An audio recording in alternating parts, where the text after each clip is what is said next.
School चालू है और स्कूल में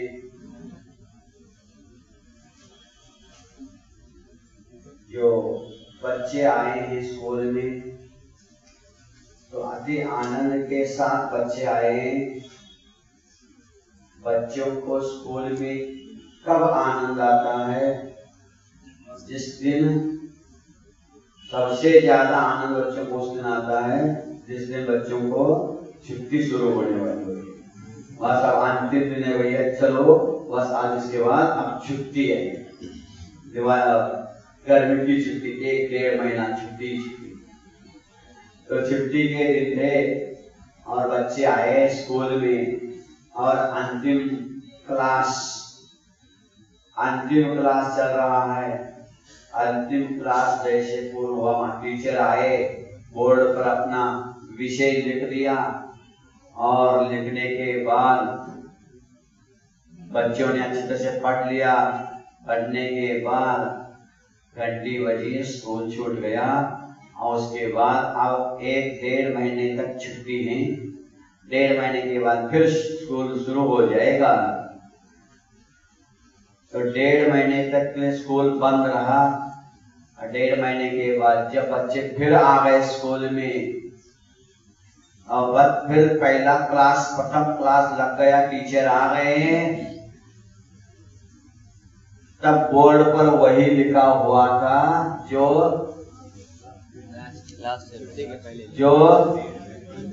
1.5 महीने पहले लिखा था।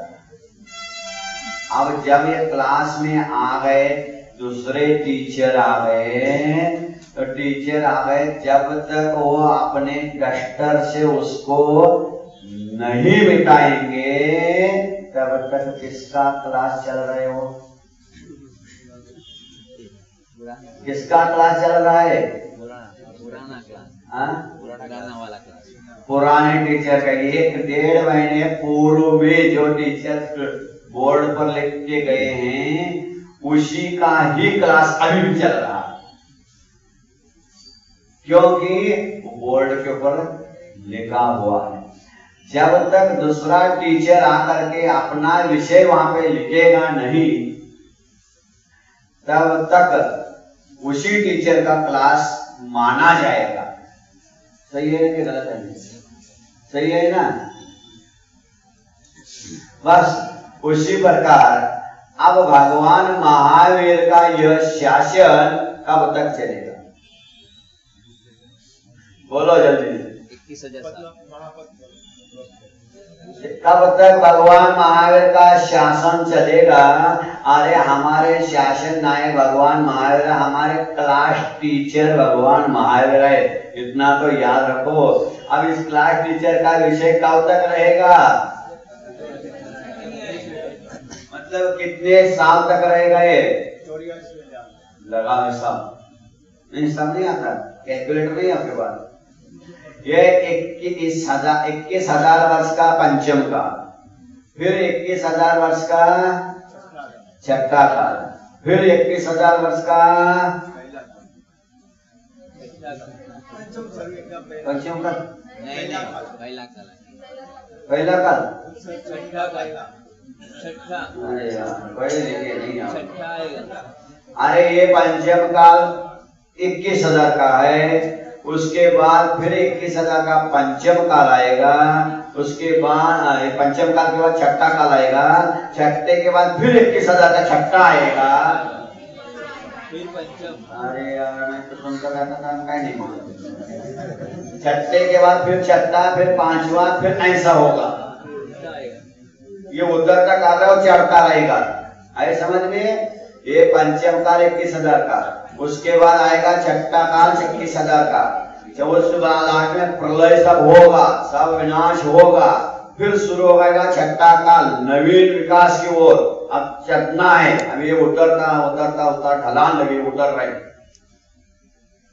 अब 21,000 छठा काल आएगा, कितने हो गए?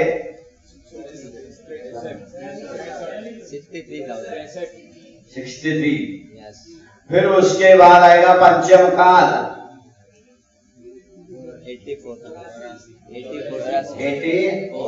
84 ईयर्स, 1000 ईयर्स है ना, 84,000 वर्ष होगा। उसके बाद फिर चतुर्थ काल आएगा, और उस चतुर्थ काल में जब तीर्थंकर कोई महापद्म जन्मेंगे और उनको दीक्षा लेना पड़ेगा। दीक्षा लेकर के जब तपस्या करके केवल ज्ञान होगा और जब दिव्य दली खिलेगी, तब भगवान महावीर का शासन खत्म। जब भगवान महावीर का शासन खत्म, तब तक ये भगवान महावीर का शासन चलता रहेगा। हाँ, ये पंचम काल में अभी थोड़ा थोड़ा सा हाफ डे क्लास चल रहा है। छठे काल में तो हॉलीडे शुरू हो जाएंगे, नहीं रहेगा, क्लास तो रहेगा। क्लास भले बंद है, लेकिन क्लास रूम तो रहेगा क्या नहीं। टीचर वाले चले गए भैया, लेकिन टीचर गए तो क्या करो, स्कूल तो रहता क्या नहीं। या स्कूल भी टूट जाता है, स्कूल तो टूटता नहीं ना, वर्ग रहता, क्लास तो रहता है ना। बस उसी प्रकार छठे काल में और उस छठे काल में उस पंचम काल में ये कभी भी तीर्थंकर नहीं होते हैं, लेकिन धर्म तो अनादि काल से अनंत काल तक रहेगा ही रहेगा। हाँ, कुछ लोगों के बात आप लोगों ने सुना होगा, कहीं स्वाध्याय में पंचम काल में मुनि नहीं होते। सुना कभी? सुना तो होगा, और तो कहो कम से कम, ऐसा तो कहो, ऐसा तो कहो। हाँ, पंचम काल में मुनि नहीं होते हैं। जो बोलते हैं बिल्कुल सही है, बिल्कुल सही है। पंचम काल में मुनि नहीं होते हैं, लेकिन कौन से पंचम काल में यह नहीं बोलते वो लोग, यह नहीं बोलते, यही तो गड़बड़ कर देते हैं। यहाँ तो लोगों को भ्रम में डाल देते हैं। पंचम काल में मुनि नहीं होते, बिल्कुल सही कह रहे हैं, किंतु इस पंचम काल में नहीं। अब इसके बाद छठा आएगा, छठे के बाद फिर छठा आएगा, उसके बाद फिर पंचम आएगा, उसमें मुनि नहीं रहेंगे। ऐसे में समझ में बात। इस पंचम काल में मुनि नहीं होते हैं, ऐसा जो बोलते हैं वो कितने अज्ञानी हैं, कितने भ्रम में फंसे हुए हैं। वो कहीं से माया जाल फैला रहे हैं दुनिया में, ऐसा भ्रम पैदा कर रहे हैं। इस पंचम काल में मुनि नहीं होते हैं, ऐसा जो बोलते हैं वो लोग ऐसा बोल रहे हैं, ऐसा बोल रहे हैं, ऐसा बोल रहे हैं। कैसा कैसा बोल रहे बता दो, रहने दो, बता दो। क्या नहीं बताऊं, बुरा तो नहीं लगेगा? ऐसा है वो लोग इस पंचम काल में मुनि नहीं होते हैं, ऐसा बोलते हैं। वो लोग ऐसा बोल रहे हैं जैसा कि एक लड़का हमारे पास आया और बोलता है, बहुत सारे लोग भी बैठे थे, और वो क्या कहता है, वो लड़का क्या कहता है, सुनो। वो लड़का क्या कहता है, मेरी माँ मेरी मम्मी बांझ हैं, उनको कोई संतान नहीं।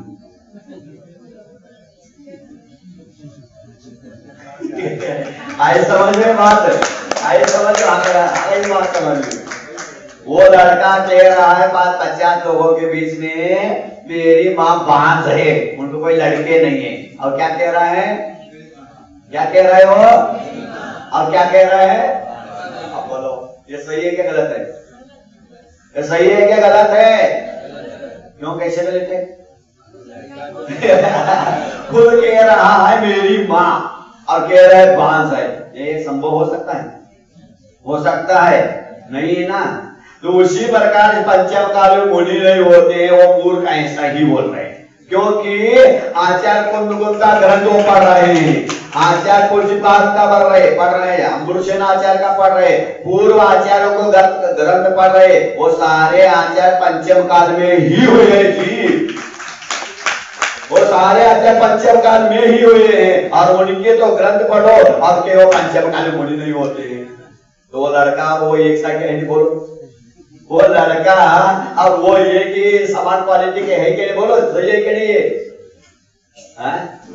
कितनी मूर्खता कितने लोगों के दिमाग में भ्रम फैला रहे हैं, कितनी अज्ञानता फैल चुके देखो। तो इस बार सही मार्ग दिखाने कोई है ही नहीं आपको। सोचो तो ग्रंथ पढ़ रहे हो आचार्य को, उनकी फोटो बना के लगा रहे हैं, उनको नमस्कार कर रहे हैं और इधर से धीरे से बोलते पंचम काल मुनि नहीं होते। अरे आप तो गए भैया, ये थोड़े तो दिमाग लगाओ, इतने पढ़े लिखे हो, स्वाध्याय प्रेमी हो, स्वाध्याय कौन से ग्रंथ का कर रहे हो? आप तो समय सार का कर रहे हो भैया, समय सार का करो, लेकिन स्वाध्याय करने से पहले इसका लेखक कौन है? आचार्य कौन है? अब कौन से काल में हुए हैं? चतुर्थकाली पंचम काल में हुए, ये तो विश्वास है, बिल्कुल हुए हैं। जब पंचम काल में हुए आचार्य कुंद के तुम ग्रंथ पढ़ रहे हो और उन्हीं को कह रहे तो पंचम काल में मुनि नहीं होते हैं। हाँ ये हो सकता है, बात तो ये भी तो सही है। पंचम काल में उनका तात्पर्य हो सकता है, पंचम काल में मुनि नहीं होते, सब आचार्य होते हैं। ये हो रहा, ये हम लोगों ने कहा कि मुनि नहीं होते, हम आचार्य होते नहीं, ऐसे थोड़े कहा है। आचार्य हो सकते हैं, लेकिन ध्यान रखना आचार्य कौन बनते हैं? बिना मुनि बने आचार्य कौन बन सकता है क्या कोई? बोलो, पिताजी बनना है तो बेटा बनना पड़ेगा कहीं? मैं किसी का बेटा नहीं हूं, मैं तो बाप हूं। बोलो भैया, हो सकता है क्या? बिना बेटा बने कोई बाप बना है क्या दुनिया में? मुझे तो मालूम नहीं। बिना बेटी बने कोई माँ बनी है क्या तुम लोग?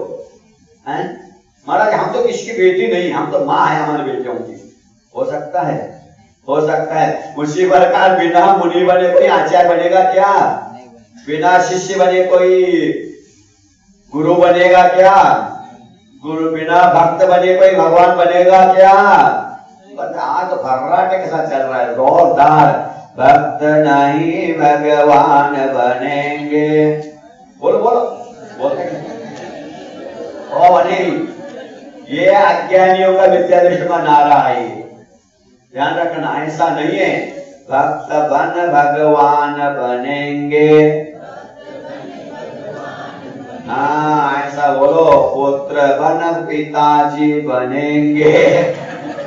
अब पुत्र बने बिना पिताजी आज तक कोई भी नहीं बन पाया। हाँ, बिना पुत्र के, बिना माता पिता के भी संतान होते हैं। जीव जन्म लेता है क्या नहीं? लेता है क्या नहीं? कौन सा? वाह क्या दिमाग! सम्मूर्छन जीव, जिसको 2 इंद्रिय 3 इंद्रिय 4 इंद्रिय अथवा 1 इंद्रिय बोलते हैं, पेड़ पौधे वो without mother and without father होते हैं, वो सम्मूर्छन कहलाते हैं। तो उसी प्रकार बिना भक्त बने भगवान जो बनना चाहते हैं, तो हमारे महावीर के शासन में तो है ही नहीं, वो महावीर शासन में वाले है ही नहीं, वो सम्मूर्छन है। बिना भगवान बने, भक्त बने बिना भगवान जो बनना चाहते हैं, तो हमारे महावीर के शासन में तो संभव ही नहीं है। वो बोलो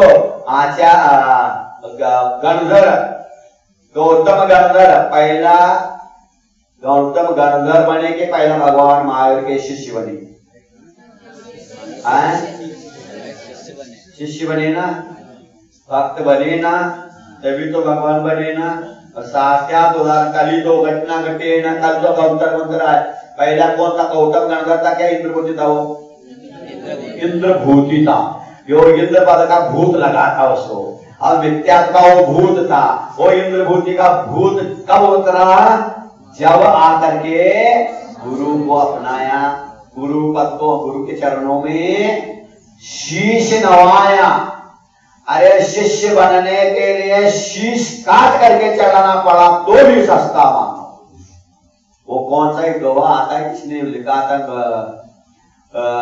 शिष्य मिले तो शीश दिए गुरु मिले तो भी सस्ता जान, शीश दिए गुरु मिले तो भी सस्ता जान। मतलब कितनी बड़ी बात कह रहे। शीश काट करके भी चढ़ाना पड़े तो भी शिष्य तैयार हो जाता है गुरु को स्वीकार करने।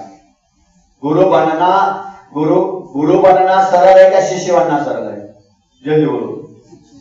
गुरु बनना अच्छा है, सरल है कि शिष्य बनना अच्छा है? शिष्य बनना। बाप बनना अच्छा है कि बेटा बनना अच्छा है? बोलो जल्दी। बाप बनना अच्छा है कि बेटा बन के रहना अच्छा है? नहीं, हम तो बेटा तो बनेंगे नहीं, हम तो सीधा सीधा बाप बनेंगे। सीधा सीधा तुम्हारे बाप भी बाप नहीं बनेगा तो क्या बनोगे? सीधा सीधा तेरा बाप भी बाप नहीं बन पाया, पहला तुम्हारा दादा का बेटा बनाओ फिर तुम्हारा बाप बनाए, है ना? तो कोई भी महावीर के शासन में, जिन शासन में कोई भी आज तक शिष्य बने बिना गुरु बन नहीं सकता है, और भक्त बने बिना। किसका शासन है ये? भगवान महावीर का शासन है। इस शासन में यही चलता है, पहला बेटा बनो बाद में बाप बनो। लेकिन भगवान महावीर बाप नहीं बने, बेटा तो बने। तीर्थंकर भी बेटे ही बने, पहला ध्यान रखना। लेकिन सारे तीर्थंकर बेटे बने हैं, किंतु सारे तीर्थंकर बाप। बोलो, जो बेटा बनता है उसको बाप बनना पड़ता है, ऐसा नियम है क्या? नहीं है ना। लेकिन जिसको बाप बनना है उसको बोलो, जिसको बाप बनना है उसको बाप बेटा बनना पड़ेगा कि नहीं? जिसको मम्मी बनना है उसको बेटी बनना पड़ेगा कि नहीं? बनना पड़ेगा ना। अब जिसको बेटी बनना है उसको मम्मी बने, कोई नियम है क्या? नहीं। हम तो मम्मी बने, बेटी बने, ठीक है, मैं तो बेटा बन गया, ठीक हूँ। अब मुझे बाप नहीं बनना है, मुझे मम्मी नहीं बनना है, बहुत अच्छी बात है। देव ब्रह्मचारी व्रत आजीवन। हमारे 5 तीर्थंकर बेटे तो बन गए लेकिन बाप नहीं बने।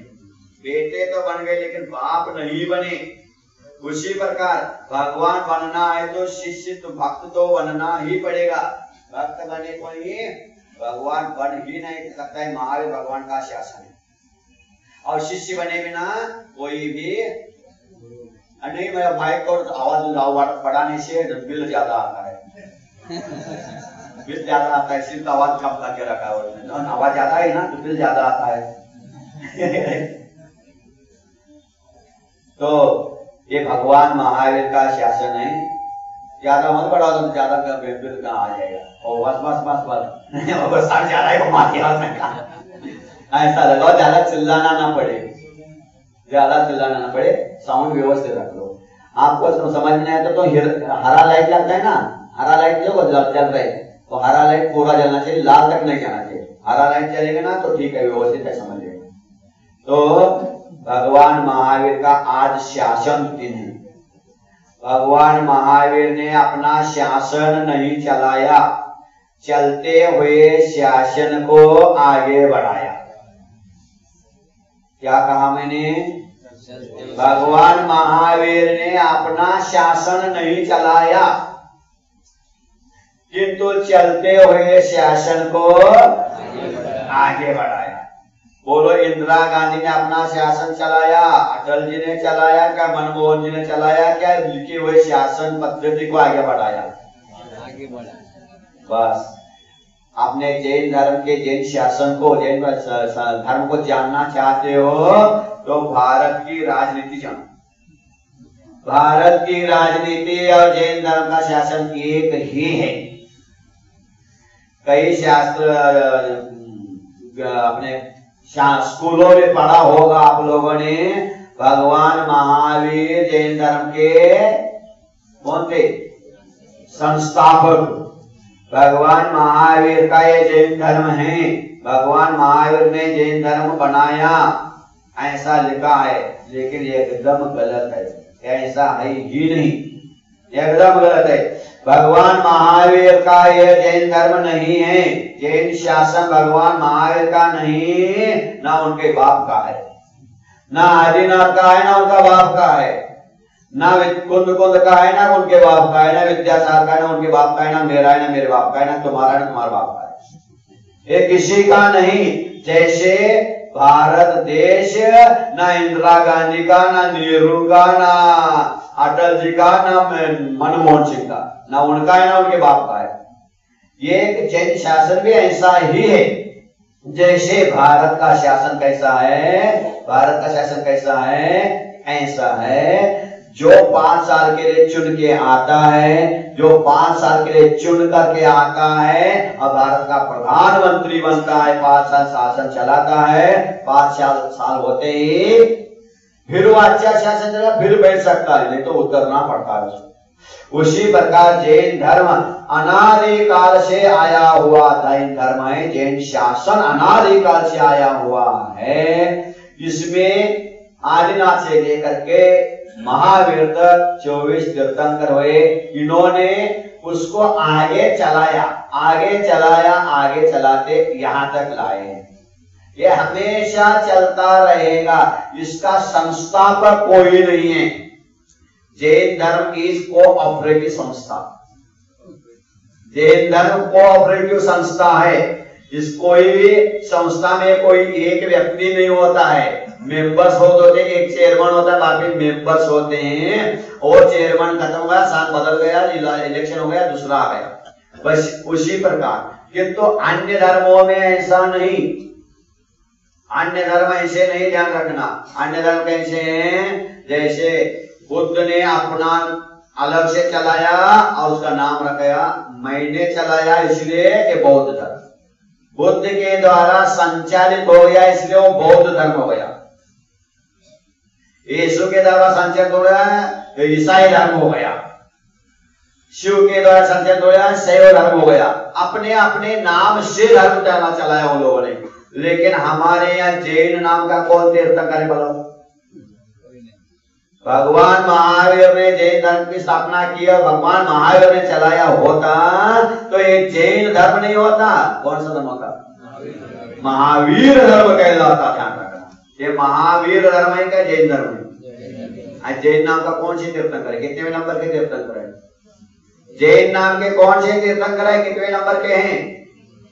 जैन नाम के कोई तीर्थंकर ही नहीं हुए हैं। ध्यान रखना, तीर्थंकर ही नहीं जैन धर्म के, क्योंकि ये किसी की बहोती नहीं है जैन धर्म, निजी प्रॉपर्टी नहीं है जैन धर्म। एक कोऑपरेटिव संस्था है और अनादि काल से आया है, अनंत काल तक रहेगा। ध्यान रखना, जैसे गंगा नदी है, गंगा नदी किस गांव की है? वो इलाहाबाद की।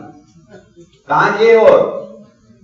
गंगा नदी कैलाश पर्वत से निकलती है, हिमालय से निकलती है और जहां समुद्र में जाके मिलती है, वहां से निकली, वहां जाकर मिली। वो कितने हजारों गांवों से निकल गई। प्रत्येक गांव वाले कहते हैं हमारी नदी, हमारी नदी, लेकिन नदी किसी एक गांव की नहीं है। वो वहां से निकली है, वहां पहुंची है। उसी प्रकार जैन धर्म है, अनादि काल से अनंत काल तक रहेगा। लेकिन उस गंगा नदी को डैम बांध देते हैं, धरण बांध देते हैं और पानी नहर से निकाल देते हैं। तो कहते हैं ये हमारा डैम का नदी पानी है, ये उस उजली धर्म का है, वो उस धरण का है, ये धरण का डैम का पानी है। पानी तो बांध के ले गए, बात अलग है, लेकिन गंगा तो गंगा ही है। उसी प्रकार जैन धर्म से ही निकल करके, क्योंकि यहाँ जैन शासन में, वीर शासन में अनुशासन बहुत कड़क है। वीर शासन में अनुशासन बहुत कड़क अनुशासन है। एक बार किसी ने कहा सुधासागर महाराज से, महाराज जी जैन धर्म इतना पवित्र है, जैन शासन इतना पवित्र है, शुद्ध है, अच्छा है, श्रेष्ठ है, फिर भी भारत में ही मात्र क्यों रहा? पूरे विश्व में क्यों नहीं फैला? और बौद्ध जी ने तो भारत में बौद्ध धर्म स्थापना हुई और पूरे विश्व में फैल गया, ऐसा क्यों? इतना अच्छा जैन धर्म समाज, जैन धर्म है, जैन नियम है, शासन है, बहुत अच्छा है, और ये विश्व में क्यों नहीं फैला? तो हमारे सुधाकर महाराज कहते हैं मैं मात्र 2 दिन के अंदर विश्व में जैन धर्म को फैला सकता हूं, मात्र 2 दिन में। तो दिन में पूरे विश्व में जैन धर्म फैला सकता हूं, लेकिन 2 वस्तु की मुझे छूट दे देना, 2 वस्तु छूट देना बस। क्या क्या छूट देना? क्या चाहिए आपको? छूट क्या चाहिए? बस कुछ नहीं, 2 वस्तु की छूट दे दो, एक शराब पीना और एक मांस खाना, बस विश्व में फिर रहेगा 2 दिन में। वो मंजू तैयार हो? आप लोग तैयार हो? तो कहते नहीं पहले तो रह लो अपनी इतनी में रह। चलो, हमारे यहाँ जैन शासन में क्वालिटी चलती है, क्वांटिटी नहीं। बोलो क्वांटिटी चाहिए क्या क्वालिटी चाहिए आपको? आज दुनिया क्वांटिटी पर चले, इतने सारे लोग है, क्वांटिटी तो दो देखो। अरे क्वांटिटी से क्या मतलब है? क्वालिटी महत्वपूर्ण होती है। जैन शासन क्वालिटी पर चलता है और अन्य शासन क्वांटिटी पर है। क्वालिटी है और बिल्कुल 2 नंबर का माल मिलेगा ही नहीं, 1 नंबर का जो मिलेगा 1 नंबर का। ये देशी दवाई है, रिएक्शन वाली दवाई नहीं है, ध्यान रखना है। जैन धर्म ये भगवान महावीर का शासन है ये।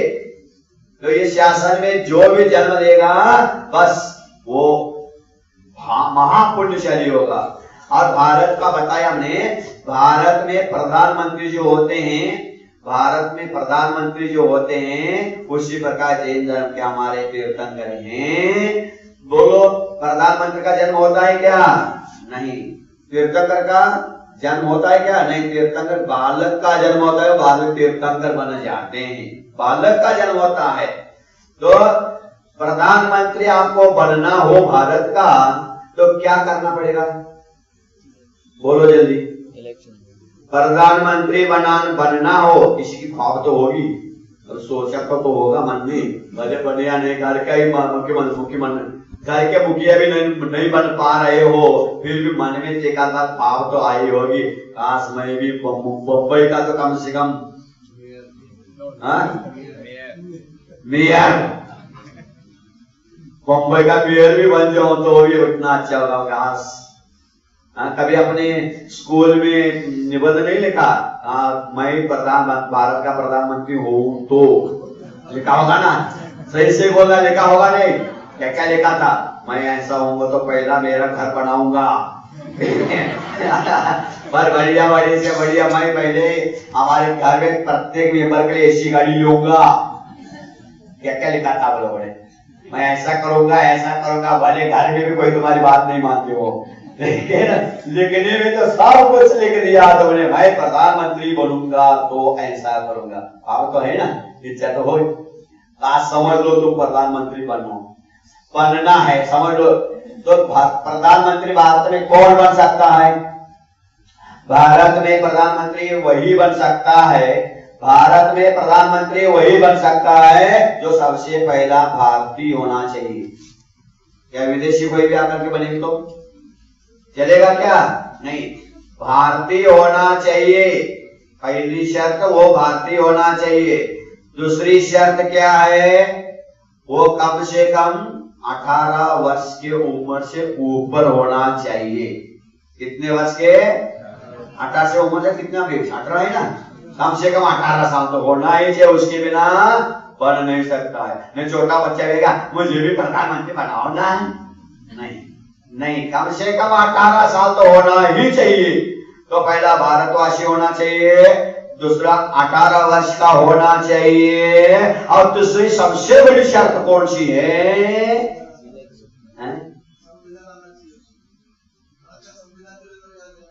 नहीं, वो भी नहीं। लालू प्रसाद को क्या याद था? उनकी पत्नी को क्या काम होता है? कुछ भी नहीं जानती थी। नहीं भले आप तो इसीलिए तो उसका कोई शर्त नहीं है, वो कोई आवश्यकता नहीं है। आज अनपढ़ लोग, गुंडा लोग ही सबसे ज्यादा मंत्री बन जाते हैं।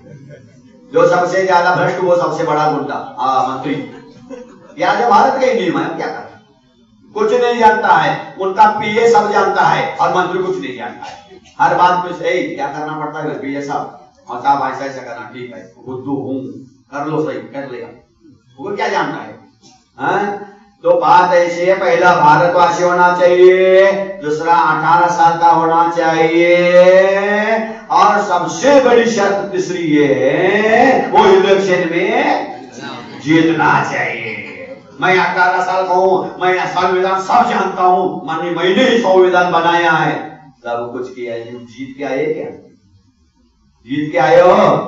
जीता नहीं है तो रीता है, जाओ घरे खाली हो तो जीतना पड़ेगा। पहला भारतवासी होना चाहिए। कितनी शर्तें हैं देख लो, आप धर्म में भी घटाऊंगा इसको। भारतवासी पहला होना चाहिए, दूसरा 18 साल उम्र वाला होना चाहिए, और दूसरी बड़ी शर्त जीत करके आना चाहिए, तब वो भारत का क्या बन सकता है? प्रधानमंत्री बन सकता है। उसी प्रकार धर्म में भी लगाओ, वो पहला आर्य खंड का होना चाहिए, मलेच्छ खंड का नहीं, अथवा भूमि का नहीं, देव भी नहीं और नारकी भी नहीं, त्रियंश भी नहीं, मनुष्य होना चाहिए पहला। वो मनुष्य में भी आर्य खंड का होना चाहिए, आर्य खंड का होते हुए भी उच्च कुल का होना चाहिए, ये पहला शर्त। भगवान बनना है ना तुम्हें, भगवान बनना है तो ऐसा है, ये पहली शर्त। दूसरी शर्त क्या? हम तो मनुष्य हो गए, उच्च कुल के हो गए, अच्छे भोग के नहीं कर्म भूमि के हो गए, उच्च कुल मेरा सब कुछ बोला, अब बनाओ मुझे भगवान बनाओ, नहीं चलेगा। दूसरा क्या हो शर्त है? कम से कम 8 साल होना चाहिए। कितने साल? वहां 18 साल था, हमारे यहाँ 8, 10 साल कम कर दिया। अरे प्रधानमंत्री होने के लिए 18 साल, तो भगवान बनने के लिए 8 साल। कितना सस्ता है देखो जेंद्र, कितना सस्ता जेंद्र, भगवान बनना है। वहां तो भारत का प्रधानमंत्री बनने के लिए 18 साल, तो यहाँ लोकपति बनने के लिए 8 साल, ओनली 8 साल। क्या सस्ता है, फिर भी नहीं बन पा रहे। तो पहला कर्म भूमि का मनुष्य, और उसमें भी उच्च कुल, और उसमें भी कम से इतना तो हो गए, सब तैयार हो गए, ठीक। अब कम से कम आपको 8 साल के उम्र से बड़े होना चाहिए, ध्यान रखना। हाँ, ये भी बात है, थोड़ा और बता दो, इसमें भी मनुष्यों में भी पुरुष होना चाहिए, स्त्री नहीं होना चाहिए, पुरुष ही होना चाहिए। तो वहां देश में भी ऐसा होना चाहिए था, लेकिन बीच में गड़बड़ घोटाला हो गया, भ्रष्ट हो गया हमारा भारत देश। अभी तक तो नहीं हुआ। वहां पे भी तुम प्रधानमंत्री कोई भी बन जाओ चलेगा, किंतु कम से कम राष्ट्रपति तो पुरुष ही होना चाहिए। लेकिन मूर्खों ने बना करके प्रतिभा बाई पौत्री को बना दिया, ऐसे मूर्ख लोग है ये। अरे राष्ट्रपति, पति पत्नी होती है, पति और पुरुष होता, ये तो बोलो, इतनी भी अकल नहीं है भारत को। अरे राष्ट्रपति होता है पुरुष, पत्नी स्त्री कैसे पत्नी बन सकते बोलो भैया? क्या स्त्री कभी पति बन सकती है क्या? अरे ये बोलो तो शादी करी तुम लोगों ने। हाँ, पुरुष पति होता है क्या? स्त्री पति होती है? पुरुष होता है। आओ भारत की प्रतिभा बाई चली गई, भगवान देख लिया, बहुत अच्छे हो गए। भारत में प्रधानमंत्री, राष्ट्रपति जो होता है प्रधानमंत्री से भी बड़ा होता है, ध्यान रखना। भारत का मुख्य नागरिक कौन है? तो राष्ट्रपति कहलाता है। उससे बड़ा कोई भी नहीं होता है भारत में, उससे बड़ा कोई नहीं होता है भारत में, है समझ में? अब देखो कितनी मूर्खों की बात है ये, कितने मूर्ख हैं। और प्रतिभा बाई पाटिल राष्ट्रपति बन गई, अब जब घर में आती है तो पति कहता है चप्पा दे दूंगा। तेरे के राष्ट्रपति इतनी बड़ी बेइज्जती, इतनी बड़ी बेइज्जती है तेरे की। उसके ऊपर उस राष्ट्रपति से बढ़कर कोई है तो उसका पति है, ध्यान रख लेना। पतिया अरे भैया हमें मालूम है, बताया करो, आप सुनता हूँ, आदमी को सुना देता हूँ भैया। हमें क्या मालूम, शादी करी नहीं, हमें क्या मालूम। पत्नियां पति को डरती है, अच्छा अनुभव की बात बता दी आपने। अच्छा तो ताली बजा रहे, यहाँ भी मालूम नहीं था, यहाँ ऐसी में होता है। अच्छा डांटते मतलब आप लोग? अच्छा customer, what is the definition of what is the definition of customer? जो कष्ट से मरा हुआ होता है वो कस्टमर होता है, और आप भी कस्टमर ही तो घर में कस्टमर है। जो कष्ट से मरा होता है कस्टमर होता है, और जहाँ जेब काटा जाता है, पीटा जाता है, वो क्या मार्केट कहलाता है। जो मार का होता है मार्केट, जो कष्ट मारा होता है कस्टमर, तो पत्नी डांटती मत आप लोगों को, ठीक है। आधा अधिकारी दिया, सरकार ने दिया है, जब राष्ट्रपति भी बना दिया उसको, तो अरे प्रधानमंत्री तक तो ठीक था, लेकिन राष्ट्रपति भी बनाया, जिस दिन मेरा दिमाग ही खराब हो गया, भारत सत्यानाश हो गया। प्रधानमंत्री फिर भी एक आध बार ठीक है भैया, राजा मर गया तो उनकी पत्नी रानी भी तो राज्य चला सकती थी, कोई बात नहीं, लेकिन राष्ट्रपति बना दिया, पत्नी को पति बना दिया, तो आप बचाई कुछ नहीं, पत्नी को भी पति बना दिया, इतना तो नहीं होना चाहिए था, फिर कर दिया। ये भी कलंक लगा ही दिया, कम से कम स्त्री पुरुष तो हो गए, अब ये और न हो जाए आगे जाकर के कोई आए राष्ट्रपति हो जाए तो बढ़िया और आप बनाए, ये ना वो भगवान से प्रार्थना करो इतना तो हो भगवान, नहीं तो वो भी आ जाए। वही सांसद था एक कटनी में, जबलपुर में कटनी है, और कटनी के पास वो सांसद था चक्का। अब ऐसा न हो कोई राष्ट्रपति और प्रधानमंत्री बन जाए, ऐसा नहीं होना। तो भारत के आपको भगवान बनना है तो क्या क्या करना है, मैंने प्रधानमंत्री कौन बन सकता, तो राष्ट्रपति बनने के लिए भारतवासी होना चाहिए, 18 साल का होना चाहिए, और उसके बाद कम से कम इलेक्शन में जीत के आना चाहिए। उसी प्रकार आपको भगवान बनना है तो मनुष्य पर्याय चाहिए, उसमें भी उच्च कुल चाहिए, एक शर्त। उसके बाद दूसरी शर्त 8 साल तो कम से कम होना ही चाहिए, और उसके बाद बड़ी शर्त कौन सी है, अब देखो बड़ी शर्त क्या है। भगवान वीर प्रभु के शासन में कौन सा शर्त है, ये ध्यान रखना। डायरेक्ट कोई घर बैठे भगवान नहीं बन सकता है, ध्यान रखना, क्या सुन रहे हो, घर बैठे कोई राष्ट्रपति नहीं बन सकता है। राष्ट्रपति प्रधानमंत्री बनने के लिए जनता का मन जीतो, जनता का मन जो जीतेगा वह प्रधानमंत्री और राष्ट्रपति बनता है, और खुद का मन जो जीतता है वह त्रिलोकपति भगवान बन जाता है। महावीर भगवान के शासन में जनता का मन जीतने वाला नहीं, खुद का मन जीतने वाला प्रधानमंत्री बन सकता है, ध्यान रखना, राष्ट्रपति त्रिलोकपति बनता है। ये हमारा शासन है महावीर भगवान का। भारत का शासन कैसा है, हमारा जैन शासन भगवान महावीर का शासन क्या है, ये नियम है हमारे यहाँ। दुनिया का मन मत जीतो, अपने मन को जीतो, अपने इंद्रियों को जीतो, ऐसे भगवान महावीर ने अपने शासन में बताया है हम लोगों को। भगवान महावीर का शासन कैसा बन गया, उन्होंने स्वयं अपने आप को जीत लिया, अपने मन को इंद्रियों को जीत लिया, तब वो भगवान बने हैं। फिर अपना शासन का अर्थ बताया है। किसी भी प्रधानमंत्री के पास जाकर के, राष्ट्रपति के पास जाकर के पूछ लेना, आप कैसे बन गए, राष्ट्रपति कैसे बन गए, तो कहता भैया मैं भले विदेश का हूँ, वो भी तो भारतवासी हो गया, भारत का बन गया, भारत का निवासी बन गया, उसके बाद इतना 18 साल से बड़ा हो गया, फिर मैं इलेक्शन में खड़ा हो गया, मैं जनता का मन जीता, जनता को मन जीतते जनता ने इलेक्शन में मुझे चुन कर दिया, मैं प्रधानमंत्री बना। उसी प्रकार भगवान महावीर से पूछ लेना, महावीर जी आप भगवान कैसे बन गए, तो भगवान महावीर कहेंगे मैं पहला मनुष्य पर्याय धारण किया, उसमें भी उच्च कुल में जन्म लिया, उसके बाद कितने साल तक घर में रहे भैया, 8 साल तक रहे हो,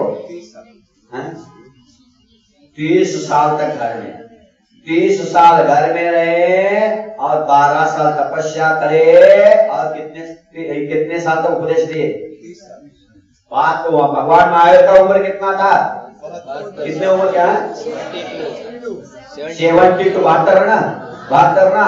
अब ये हाथ उठा के बताओ 72 से बड़े बड़े उम्र वाले कौन कौन है, किसी 73, 74, 75 वाले भी होंगे ना, कोई एक भी नहीं है यहाँ पे, एक तो होंगे नहीं।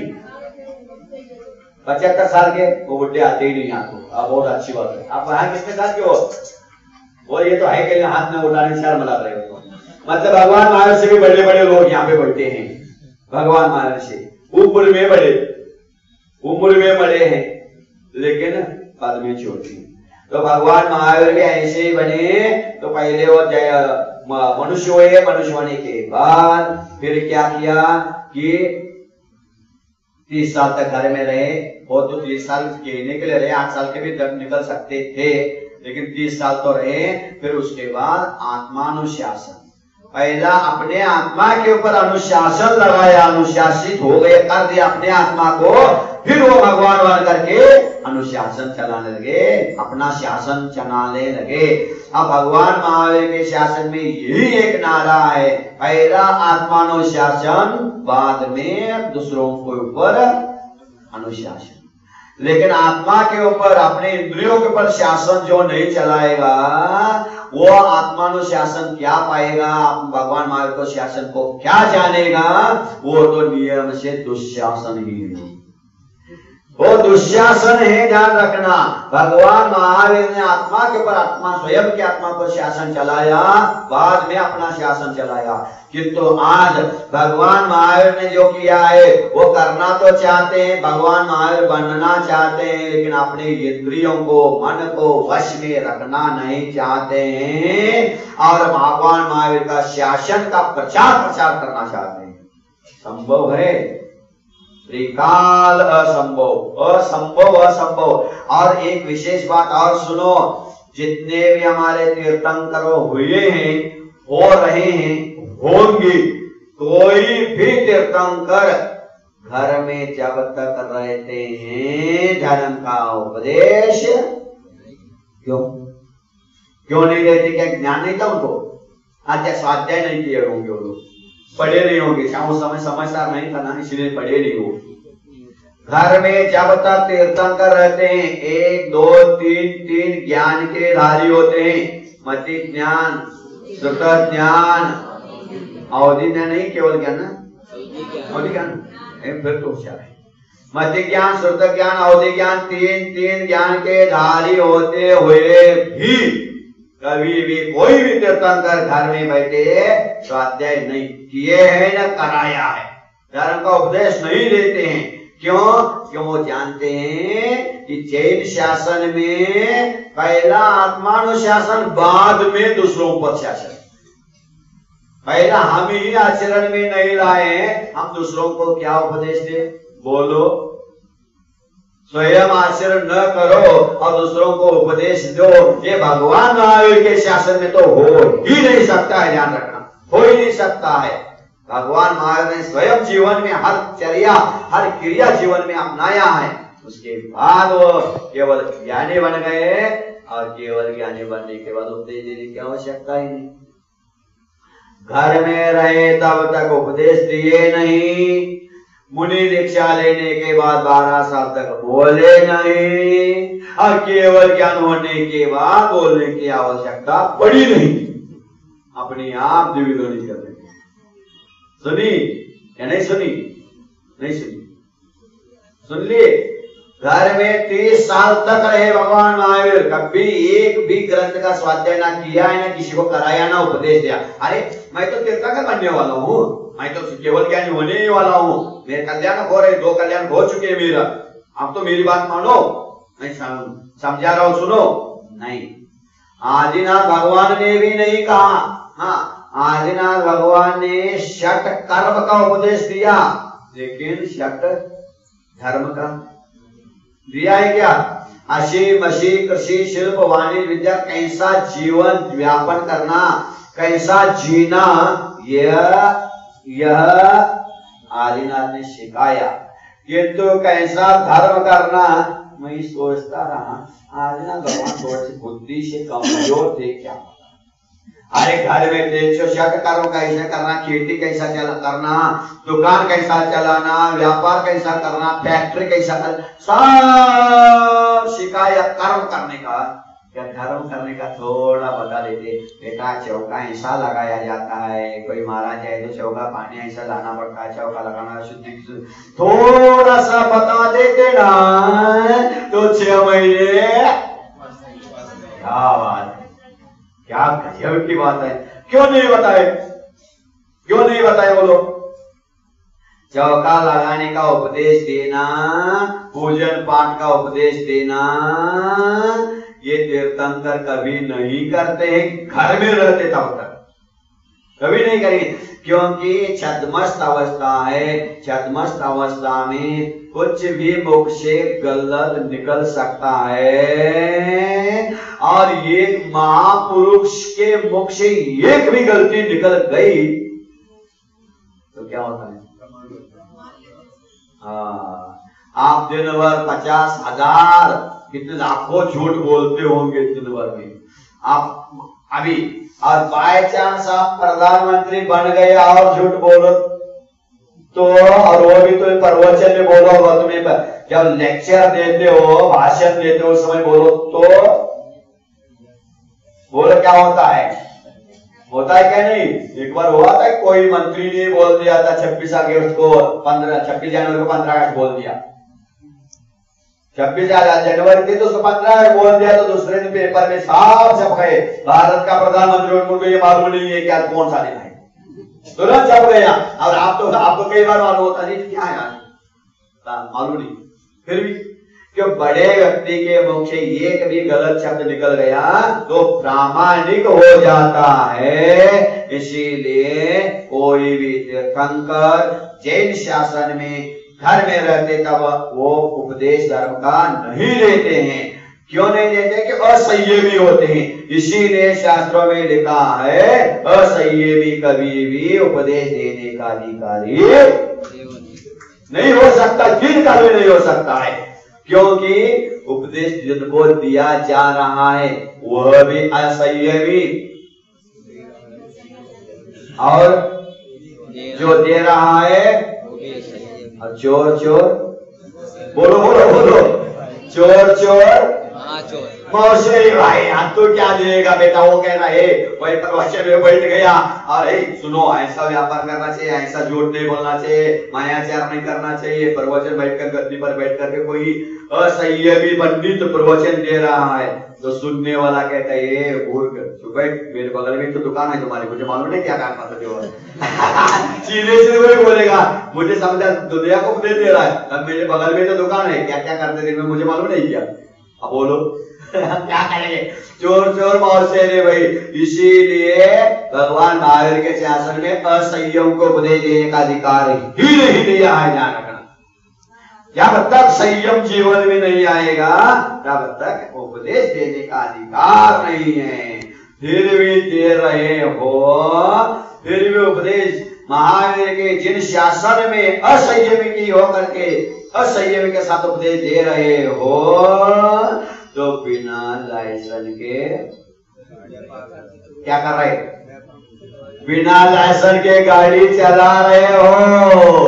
अब कभी ना कहीं कोई पुलिस आरटीओ अवश्य पकड़ेगा और आपको नियम से जेल में बंद कर देगा। ध्यान रखना, तुम्हारी गाड़ी भी जब्त कर देगा और तुम्हें भी जेल में गुप्त कर देगा। ध्यान रखना, लाइसेंस बिना लाइसेंस की गाड़ी चला रहे हैं, उपदेश देने के लिए ये लाइसेंस हाथ में होना आवश्यक है। ये भगवान महावीर का शासन है, या लाइसेंस ये चाहिए। इस लाइसेंस के बिना गाड़ी चलाओगे तो फिर क्या? ये लाइसेंस भी नहीं है समझ लो ये हाथ में, तो कम से कम ब्रह्मचारी बनो, प्रतिमा तो ले लो, तब कम से कम लाइसेंस लड़ने लाइसेंस कहलाएगा। ध्यान रखना, कोई बात नहीं, अभी ट्रेनिंग चल रहा है, लाइसेंस है। अभी ब्रह्मचारी व्रत भी नहीं, अभी प्रतिमा भी नहीं, और बैठ गए अपने कौन पायलट बन करके ड्राइविंग नहीं, अभी साइकिल भी चलाना नहीं आता और पायलट बन के बैठोगे, या तो ट्रेन का ड्राइवर मैं भी चलाऊंगा, नहीं चल सकता है भाई साहब। ध्यान रखना, यहाँ बड़े बड़े कर्म रूपी आरटीओ हैं, यहाँ कोई पकड़ेगा नहीं, लेकिन कर्म रूपी आरटीओ तुम्हें पकड़ करके नरक रूपी जेल में, दुर्गति रूपी जेल में बंद कर देंगे। ध्यान रखना, ये भगवान महावीर का शासन है, ये रे गेरे नत्तू खेरों का शासन नहीं है। ध्यान रखना, ये इस शासन में पहला अनुशासित होना पड़ता है। जो अनुशासित होना चाहता है तो आत्मानुशासन पहला होना चाहिए। स्वयं के आत्मा के ऊपर अनुशासन करो। तो जो आत्मा के ऊपर अनुशासन करेगा वो नियम से भगवान महावीर का शासन का सदस्य कहलाएगा, ध्यान रखना। अन्यथा वो सदस्य उपदेश देने का, लाइसेंस देने का आरटीओ बन गए, समझ लो बाय चांस कि आप पढ़ के आरटीओ बन गए और सबको लाइसेंस आरटीओ देगा, कौन देता है भैया? आरटीओ बन गए तो खुद को गाड़ी चलाना नहीं आता है तो दूसरों को लाइसेंस क्या दोगे? आरटीओ गाड़ी चलाना जानता है क्या? नहीं चलाना उनको आरटीओ बनने से पहले गाड़ी चलाना सीखना पड़ता है क्या? नहीं, बोलो भैया, सीखना पड़ता है। मैं तो गाड़ी से क्या मतलब है, मैं तो सारे कोर्स पास होके आया हूं, सारे ग्रंथ के कोर्स तो पढ़ गए होंगे, कानून लॉ सब पढ़ लिया होगा, अपने बुद्धि से तो पास हो गए, लेकिन टेरिंग हाथ में लेने के लिए डेरिंग है क्या? पहले बोल, हाथ में टेरिंग पकड़ने के लिए बहुत बड़ा डेरिंग चाहिए जी, उसके बिना कोई टेरिंग नहीं पकड़ सकता है। उसी प्रकार भगवान महावीर का शासन आगे बढ़ाना है तो इस टेरिंग को पकड़ने के लिए बहुत डेरिंग चाहिए, विदाउट टेरिंग हो नहीं सकता, ध्यान रखना। विदाउट टेरिंग ये टेरिंग नहीं पकड़ सकोगे। अब ये टेरिंग जिसके हाथ में नहीं है तो जो पैसेंजर बन के पीछे बैठ जाओ पैसेंजर को कोई नहीं पकड़ता, गाड़ी में बैठे हुए पैसेंजर को पकड़ता क्या? पकड़ता है नहीं, किसको पकड़ेगा? जो किसको पकड़ता है? ड्राइवर को भी। और एक्सीडेंट हो जाए तो पैसेंजर को मारते क्या ड्राइवर को? बोलो जल्दी एक्सीडेंट हो गया और ड्राइवर से कोई एक्सीडेंट हो गया, कोई मार गया तो लोग पकड़ के किसको पकड़ के मारते हैं? क्यों? हाँ, तो पैसेंजर क्या करेंगे भैया? तो हम बैठे हैं, पैसे दे करके बैठे हैं, हम पैसे दे करके बैठे हैं और वो पैसे ले करके बैठा है, पकड़ो उसको पैसे लेता है ड्राइवर, इसीलिए मुखिया कहलाता है, इसीलिए उसको पकड़ के ठोका जाता है। पहले जो मर गया उसकी गलती है, फिर पिटेगा कौन? इसीलिए ड्राइवर एक्सीडेंट होते ही भाग जाते, फरार हो जाते हैं। ध्यान रखना, उपदेश देने वालों, असंयमी के साथ उपदेश देने वालों, जो भगवान महावीर के शासन में बिना लाइसेंस की गाड़ी चला रहे हो और बीच में एक्सीडेंट हो गया तो कर्म रूपी पुलिस आके इतनी पिटाई करेंगे तुम्हें, तो बेटा तुम तो देख लो, फिर भाग जाओगे, नरक में चुप जाओगे। इसलिए भगवान महावीर का शासन सामान्य शासन मत समझो, यहाँ असंयमियों का शासन नहीं है, ये संयमियों का शासन है, ध्यान रखना। और यहाँ संयमी आकर के ही इस शासन को आगे बढ़ा सकता है। देश में ऐसा हो गया कि कोई भी सबसे ज्यादा जो गुंडा है वो देश को चला रहा है, सबसे ज्यादा भ्रष्ट होगा वही सबसे बड़ा नेता। लेकिन जैन भगवान महावीर के शासन में ये नहीं चल सकता है, ध्यान रखना। ये इतना अनुशासित है, इसके शासन को देख करके सारे के सारे पगडंडी दे करके भाग गए। ये भैया जैन धर्म का बहुत कठिन चर्या है, फिर क्या करे? बच नहीं, हमारे पास आ जाओ, हम एसी में बिठा करके मोक्ष भेज देंगे। चले गए एसी में बैठ करके, वो एसी में बैठते हैं और हम तो ऐसे में बैठते हैं, हम तो ऐसे में बैठते हो तो ऐसे में बैठते हैं। लेकिन ऐसे में बैठ करके भगवान महावीर का शासन नहीं हो सकता, दिन काल में नहीं होगा। जो ऐसे में खुले में बैठते हैं, तपस्या करते हैं, उनको केवल ज्ञान होने के बाद समोशरण में एसी मिल जाती है, उनको एसी मिल जाती है। बोलते कि नहीं, आप लोग सीए करने वाले कल 8-10 बच्चे आए थे हमारा, हम लोग पढ़ने आए एमपी के हैं और यहाँ सीए कर रहे हैं। हमने कहा अच्छी तरह से सीए करो, खूब पढ़ाई करो और सीए बन जाओगे। अच्छे से अच्छे सीए बनोगे तो सीए का उल्टा होगा, तुम्हें मिलेगा क्या?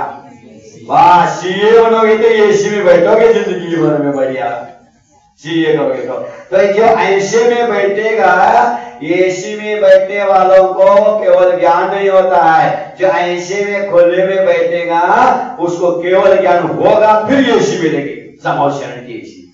ये भगवान महावीर का शासन है, ध्यान रखना। या सामान्य मनुष्य का शासन नहीं। तो इस अनुशासन में पहला भगवान महावीर के शासन का शासन जयंती है। आज से कल तक किसका शासन था बोलो? भगवान पार्श्वनाथ का शासन था, भगवान महावीर का शासन था।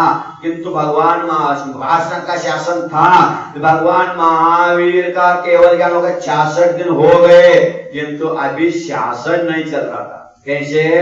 पिछले 1-1.5 महीने पहले टीचर ने बोर्ड पर लिखा था, लेकिन अब वो 1.5 महीने के बाद स्कूल छुट्टी के बाद फिर शुरू हो गया स्कूल, लेकिन वो टीचर तो आ गए, स्कूल खुल गया, टीचर आ गए, लेकिन अभी उसको मिटा करके अपना विषय नहीं लिखा था टीचर ने। तो आज भगवान महावीर ने किसका शासन मिटाया? महावीर भगवान ने पार्श्वनाथ भगवान का शासन मिटाया। मतलब क्या है? उसी को सुधार दिया, क्योंकि बहुत सारे अक्षर मंद हो गए थे, उसी के ऊपर और लिख दिया। वही अनादिकाल से, जिनवानी अनादिकाल से है, अनंत काल तक रहेगा। तो जिनवानी ही मतलब भगवान का शासन है। इस शासन में आप भी जन्मे हो तो अनुशासित हो जाओ। अनुशासित जो होता है वो आत्मानुशासन पढ़ सकता है। जो आत्मानुशासन पढ़ेगा वो तो एक बार आत्मा के ऊपर, अपने आत्मा के ऊपर शासन करेगा, और जो अपने आत्मा के ऊपर शासन करेगा वो 3 लोक का शासक बन जाएगा। और 3 लोक का शासक बनने के लिए भगवान वीर महावीर भगवान के शासन में आपके उनके अनुशासित होकर चलना पड़ेगा। अनुशासित होकर चलो, क्योंकि 9:45 बज गए हैं, 1 घंटा मेरा समय पूर्ण हो गया। तो तुम्हें अनुशासित किया मैंने, अब राष्ट्रपति बनाया, प्रधानमंत्री बनाया, भगवान भी बनना, कैसा बनना दोनों बता दिया। भारत का शासन जो है वो शासन ये शासन से ही सीखा हुआ शासन है। यहाँ अनुशासित होना है, यहाँ अपने मन को जीतना है, वहाँ प्रजा का मन जीतना है। इतना सीख लोगे तो बहुत कुछ समझ में आएगा। 4 महीने में तो दूसरों को पर शासन है, अपने पर शासन चलाना है। जय बोलो महावीर भगवान की जय।